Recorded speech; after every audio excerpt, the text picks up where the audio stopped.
Mateus capítulo 28. Eu tenho uma pergunta para os irmãos. Desafio. Antes da pergunta, o pastor postou, né, na rede social uma frase que eu tenho ecoado há bastante tempo no meu coração, que a gente precisa, não sei, falar, ficou assim, aquela frase do Abraham Kuyper, né, que diz assim, queridos: não há um só centímetro em todos os domínios da nossa vida humana sobre o qual Cristo, o Senhor de tudo, não clame, é meu. Aí, pastor, essa frase eu já tinha ouvido antes, do pastor João Madureira. Eu concordava, falei, caramba, essa frase, né, isso ecoa no meu coração. Porque na nossa vida, às vezes, a gente pensa, né, que o meu carro, a minha carreira, a minha casa, mas tudo é do Senhor, querido. Nós fomos criados para a glória dele. Amém, querido? A nossa vida é para a glória do Senhor. Vamos lá, Mateus capítulo 28, versículo 18. A minha pergunta para os irmãos é: por que a tarefa é de todos nós? Por que a tarefa é de todos nós? Porque muitas vezes a tarefa recai no pastor. O pastor tem que pregar, o pastor tem que ganhar vidas, o pastor tem que fazer tudo. E às vezes, né, tem um diácono que tem uma habilidade, Deus deu a ele, evangelista, tanto evangelista. Grupo de evangelismo é para evangelizar. E a gente fica criando às vezes situações que não tem isso na Bíblia. Jesus tinha um grupo de evangelismo. Na igreja primitiva tinha um grupo de evangelismo. O evangelismo é para todos nós. Então, por que a tarefa de missões, a missão, aliás, a missão não é nossa, a missão é de Deus. Porque se a missão fosse nossa, se a missão fosse minha, queridos, Deus estava decepcionado comigo. Algumas vezes eu falhei e vou falhar. Então, a missão, ela é de Deus. E Ele nos dá um mandato, Ele nos comissiona, né, para a gente dar essa oportunidade de nós participarmos da missão de Deus. E se a gente não participar, ela vai acontecer, querido. Deus não depende de mim, nem depende de você. Amém, querido? A gente precisa ter isso na nossa consciência, irmão. Nós dependemos dele. Diga para o seu irmão aí: você depende de Deus. Diga para o outro lado: ó, você depende de Deus. Nós estamos vivos aqui nessa noite. Eu estou vivo aqui por causa de Deus, pô. E a gente às vezes esquece isso. Amanhã no seu trabalho você vai lá, dependendo de Deus, e está lá para a glória dele. Mateus 28, vamos lá. Jesus aproximando-se, falou-lhes, dizendo: toda autoridade me foi dada no céu e na terra. Amém? Toda autoridade me foi dada. Ele diz: ide, portanto, fazei discípulos de todas as nações, batizando-os em nome do Pai, do Filho e do Espírito Santo, e ensinando-os a guardar todas as coisas que vos tenho ordenado. E eis que estou convosco todos os dias até a consumação do século. Então, por que a tarefa é de todos nós? Porque, primeiro, Jesus tem toda a autoridade. Amém? E Ele está conosco. Amém? Versículo final diz: eis que estarei convosco todos os dias até a consumação dos séculos. Se Jesus está conosco, Ele tem toda a autoridade, é para nós irmos. Amém? Você que entregou sua vida a Jesus, nós estávamos aqui adorando ao Senhor, não é? Estávamos aqui, e esse lugar está cheio da glória de Deus. Então nós temos essa tarefa de ir e pregar o Evangelho. Pregar como? Pregar com a sua vida, pregar no seu trabalho, né? Ser uma testemunha de Jesus, as pessoas olharem para nós e ver Jesus em nós. Não só, a tarefa não é só do pastor, não é só do diácono, não é só do líder do grupo, da liderança.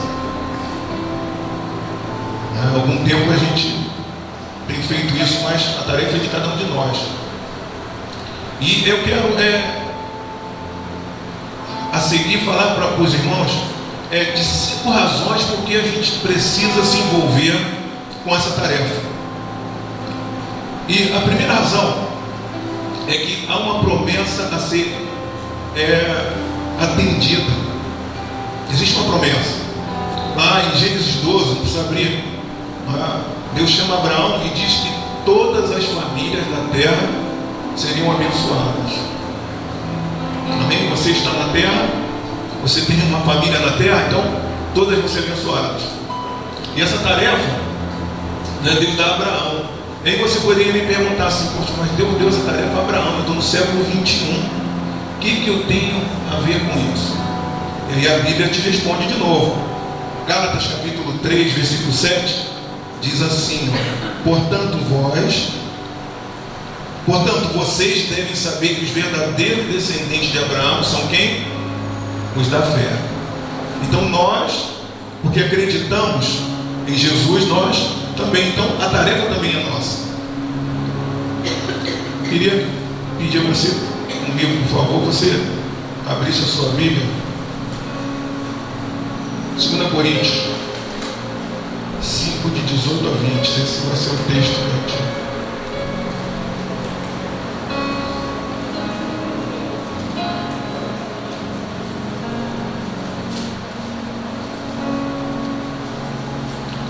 Mateus 28, 18 a 20, 2 Coríntios capítulo 5, de 18 a 20.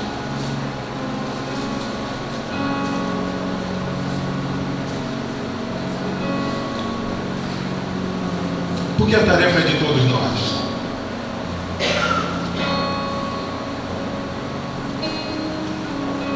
Acharam? Diz assim: ora, tudo provém de Deus que nos reconciliou consigo mesmo. Responda, fala comigo: reconciliou consigo mesmo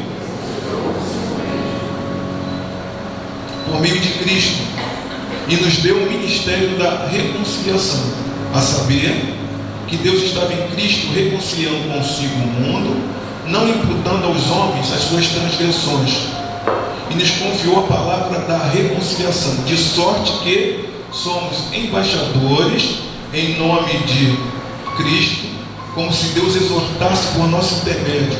Em nome de Cristo, pois rogamos que vos reconcilieis com Deus.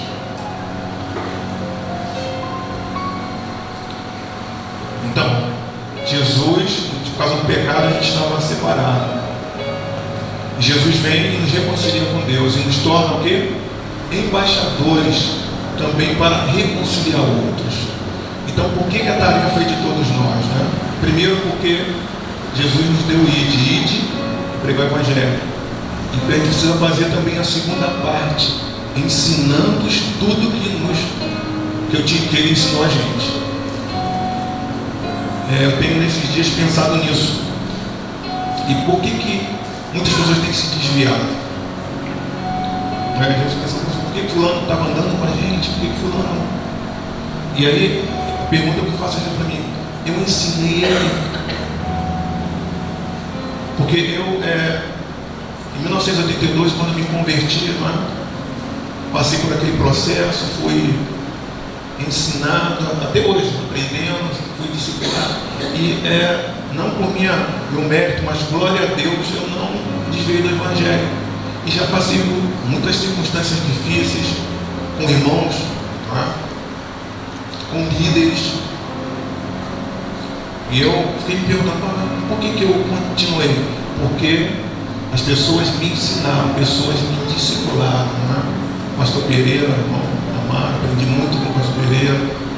Lá atrás, o pastor Josué. Pastor Josué, então, puxou minha orelha muitas vezes. E eu continuei, nós dois continuamos. A gente não nasceu nunca, a gente antes do projeto Vida Nova, a gente também era da Nova Vida, queridos. E aí, com o projeto Vida Nova, Lá nossos filhos nasceram lá, se batizaram lá, um já casou lá, na vida nova. A gente tem caminhado ali. Não somos uma igreja perfeita, não existe igreja perfeita.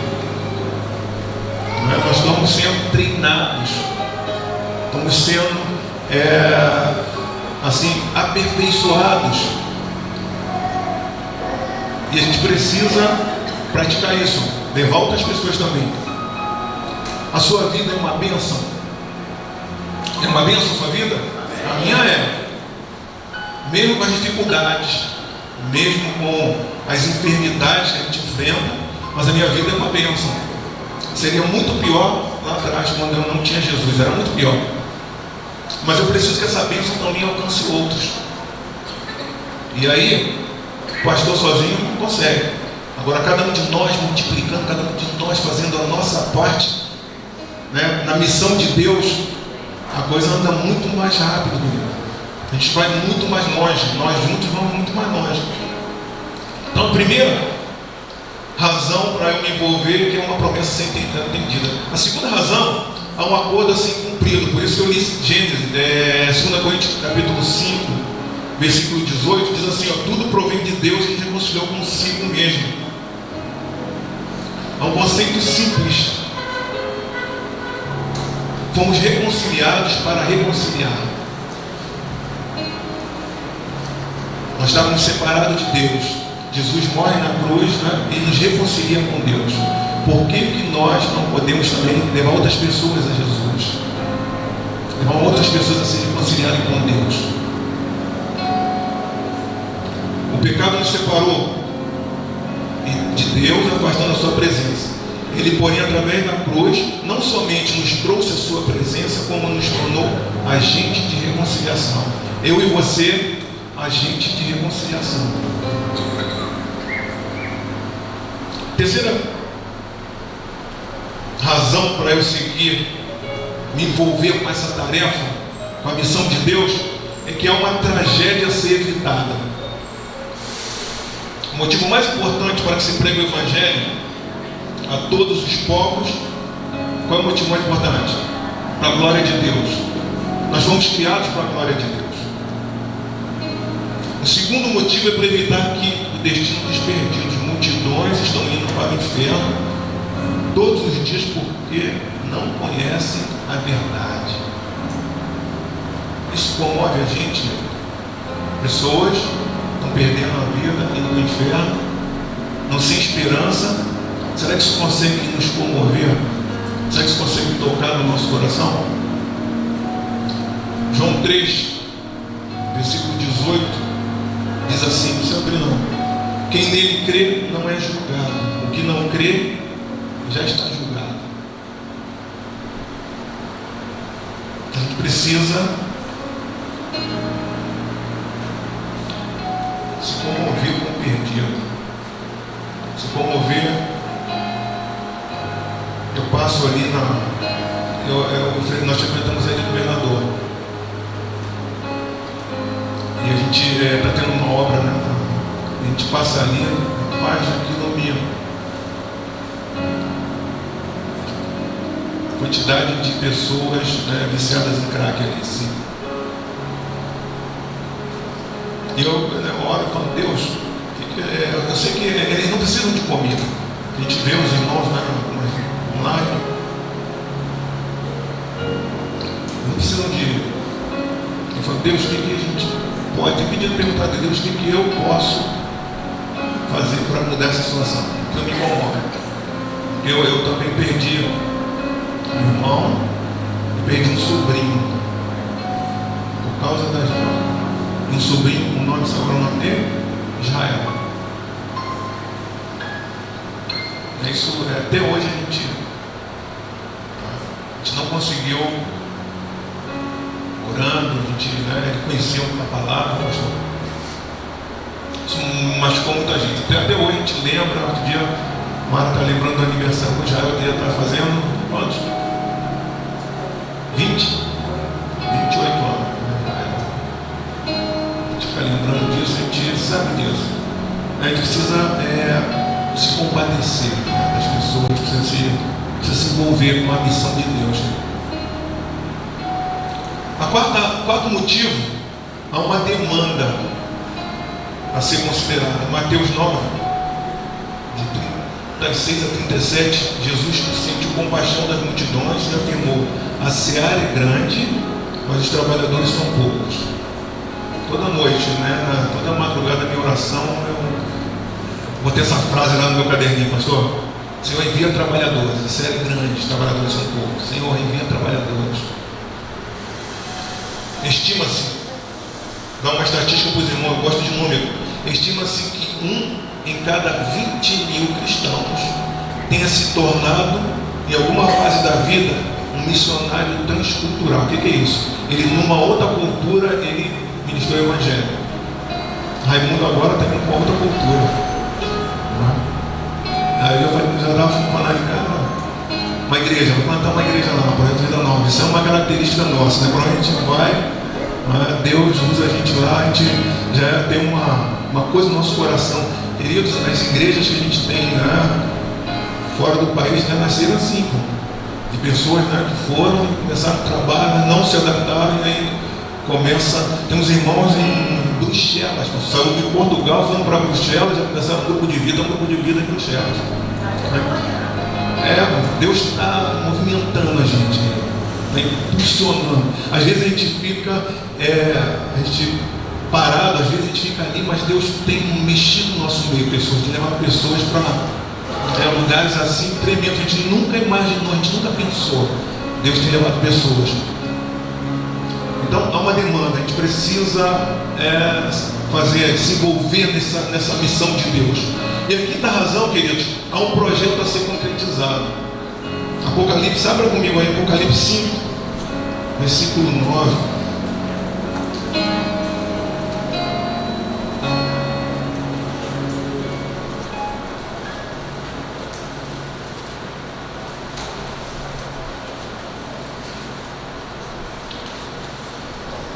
A gente canta às vezes, todo joelho se dobrará, toda língua confessará que Jesus é o Senhor. Mas Apocalipse fala do livro de povos, de etnias, de raças, de nações.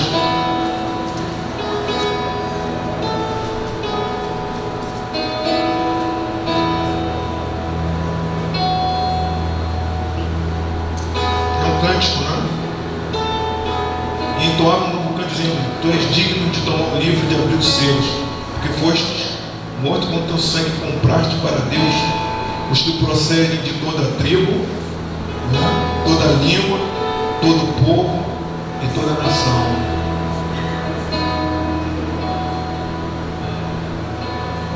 E para o nosso Deus os constituístes reis e sacerdotes, e reinarão sobre a terra. Amém? É uma demanda, queridos. O plano é que estejam diante de Deus todas as pessoas de todas as tribos, de todas as raças, de todas as nações. No Brasil, a gente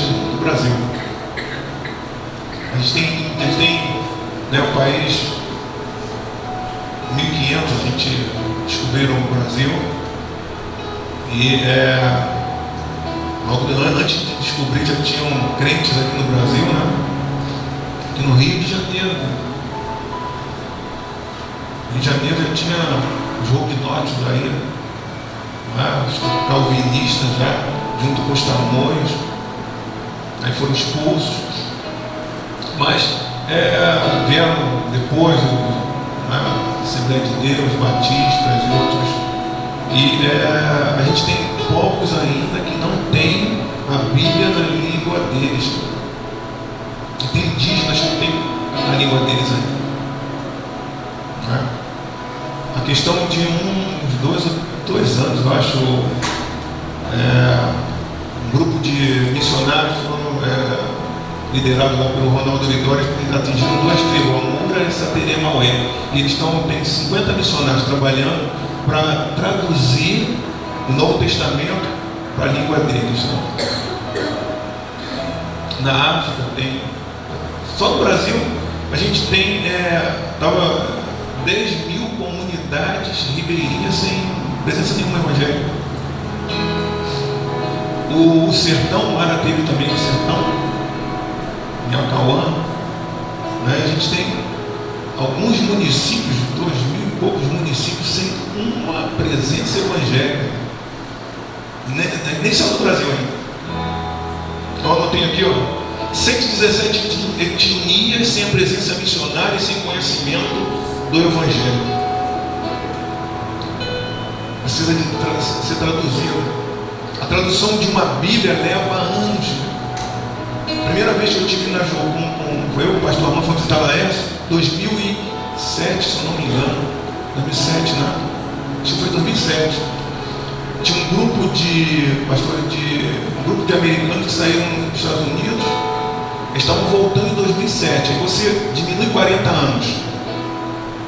Eles chegaram em Rondônia 40 anos antes. Montaram uma base dentro da floresta. Tinha piscina, tinha quadra de basquete.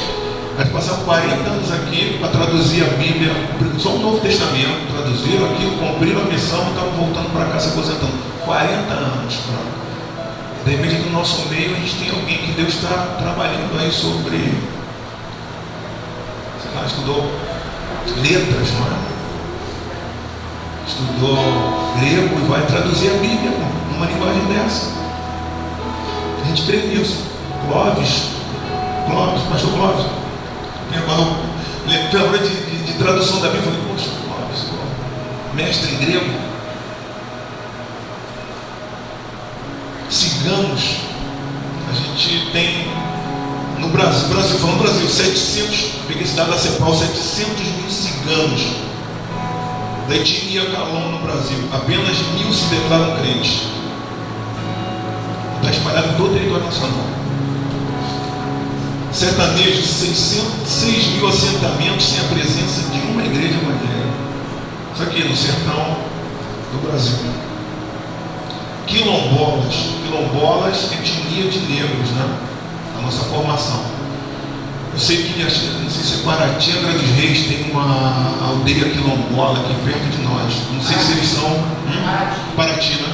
Não sei se eles têm presença evangélica no meio deles. Meu irmão ali já conhece. Paraty. Os imigrantes. Quantos venezuelanos? O Rio de Janeiro está cheio. Venezuelano, colombiano. E aí uma pergunta para mim também. O que nós estamos fazendo com esses imigrantes? Quem sabe falar espanhol? Se você sabe falar espanhol, você sabe a cultura, é muito mais fácil você chegar até ele. O que nós estamos fazendo? Olha o trabalho, a gente tem um trabalho gigantesco. Se nós, e a gente tem o privilégio de fazer, você não é obrigado a fazer, você tem o privilégio de ajudar, porque essa missão é de Deus. Se você não fizer, a Bíblia diz que as pedras não, Deus vai levantar alguém para fazer. Imigrantes, refugiados. No Brasil tem mais de 100 países representados por imigrantes, quase 300 mil pessoas. Desses 300 mil, tem 27 são de países onde não há plena liberdade. Muçulmano, no sul, muito muçulmano, mesquita. Mara, a gente conheceu o Karim, Rio de Alepo,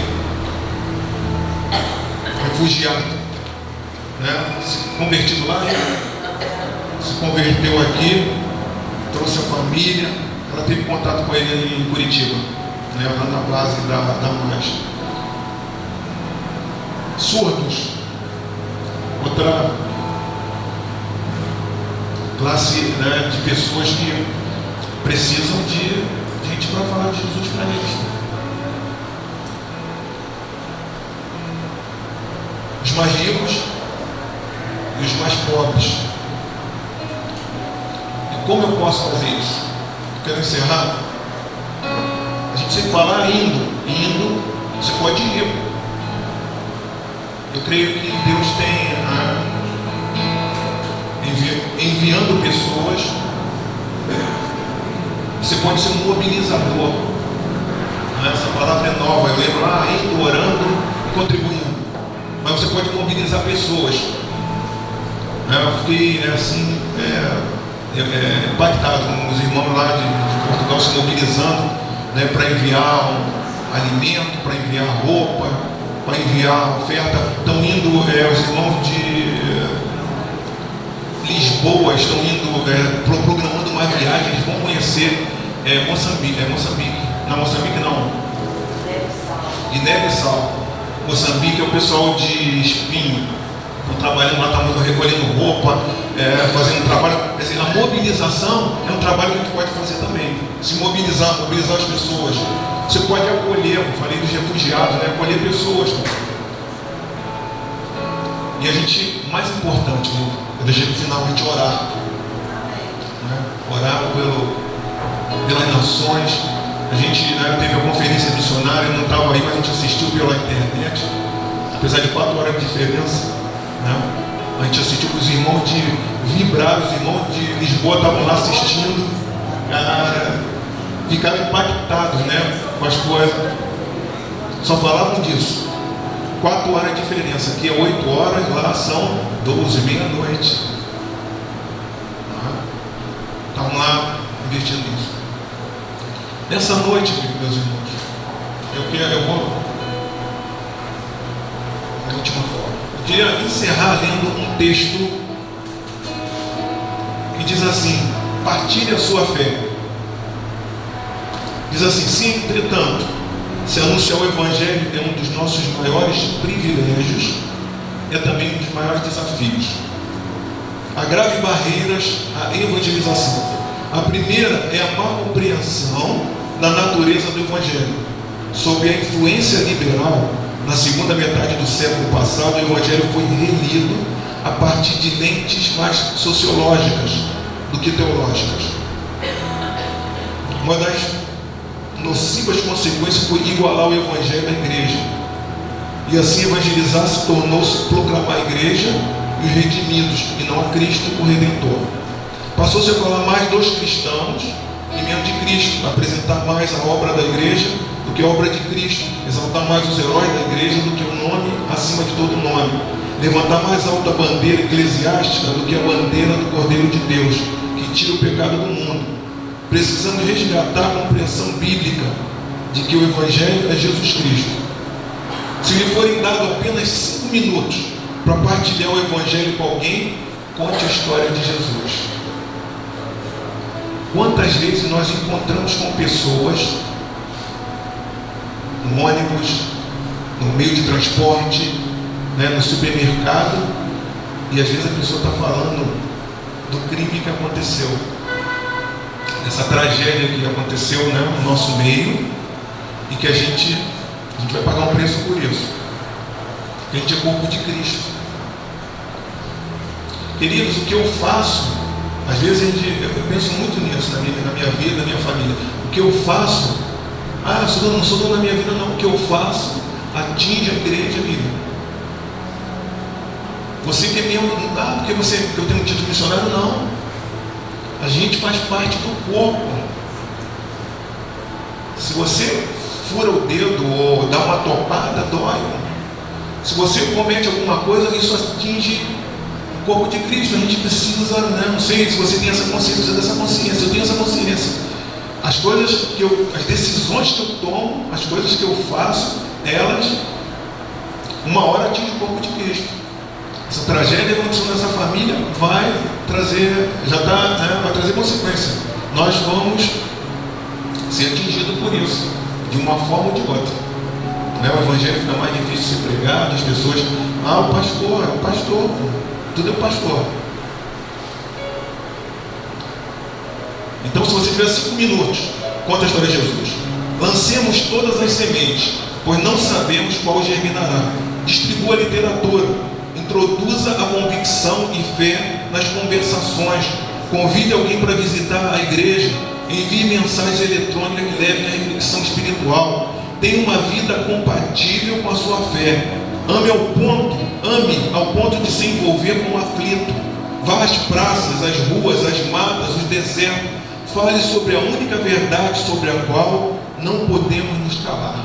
Jesus Cristo. Quem escreveu isso? O missionário Ronaldo Vitória. Meu desafio, meu e nosso nessa noite, com você, essa simples palavra, né, um desafio para mim pregar, pastor, mas que a gente possa refletir, né, que a nossa vida, eu tenho assim, uma satisfação de chegar, né, eu tenho 62 anos, não tenho medo de dizer a minha idade não. Já passei da metade, né? Eu pretendo viver até 100. Então, já tenho 40. Então, cada dia que passa, eu penso nisso. O céu está mais perto para mim, né? Ou a nova terra, né? Eu penso nisso. E eu penso também que a vida não é um playground. A gente não está aqui gastando tempo à toa. Então, a minha vida, ela precisa impactar outras pessoas. As pessoas têm que... Minha preocupação diária de olhar para mim e ver Jesus. Olhar para mim e ver Jesus. Nas minhas atitudes, né? Na minha... Mara me conhece. Não sou perfeito, né? Como eu e minhas falhas. Mas já são 35 anos, né? 35 anos a gente caminhando junto com Jesus. Né, é muito gratificante, né, a gente olhar para algumas pessoas, né? Andrezinho, eu lembro sempre dele. André é um pastor de uma grande igreja lá na Jacarepaguá. E toda vez que a gente encontra ele, ele fala: só a tia Mara que me chama de Andrezinho. Eu estou com 2 filhos lá, sei lá, pastor de igreja. Então, a gente precisa impactar. A nossa vida tem que causar um impacto na vida das pessoas. Jesus pagou um preço alto por nós. E nós temos uma dívida. Eu tenho uma dívida, você tem uma dívida. Você que está aqui essa noite me ouvindo, nós temos uma dívida. Não vamos conseguir pagar ela. E o mínimo, assim, de nós sermos gratos a Deus é levarmos outra pessoa também a descobrir isso. Jesus pagou um preço, não só por nós, pagou um preço por todos, irmão. O objetivo de Deus é que nós vivamos para a sua glória, irmão. Então, nessa noite, eu queria trazer uma reflexão para os irmãos. E eu creio que Deus está falando com alguns aqui nessa noite, e creio também. Fiquei até agora, Raimundo me...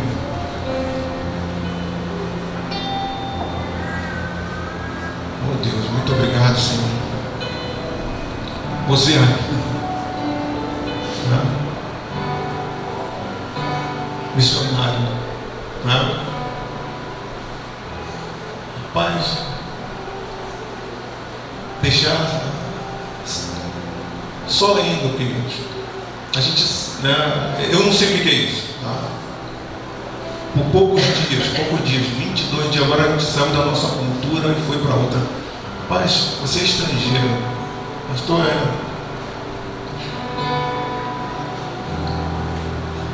você olhar e você está no outro país, não é o seu país, você está em outra terra, né? Deus te abençoe lá, né? Projeto Vida Nova de Nova Zelândia, nascendo no coração de Deus. Amém. Pessoal, mesmo que eu possa ter deixado uma mensagem no seu coração. E a minha oração, né, é que o Espírito Santo possa falar com cada um de vocês e que cada um de nós, lá no nosso, onde você estiver, no seu trabalho, né, na sua escola, na sua rua, na sua família, onde quer que você esteja, que você seja um cooperador de Deus na missão. Cooperador de Deus nessa missão, porque ela vai ser cumprida. Deus vai cumprir as promessas dele, como tem cumprido até hoje. Amém? Que Deus abençoe vocês e que eu possa deixar no seu coração uma palavra de reflexão.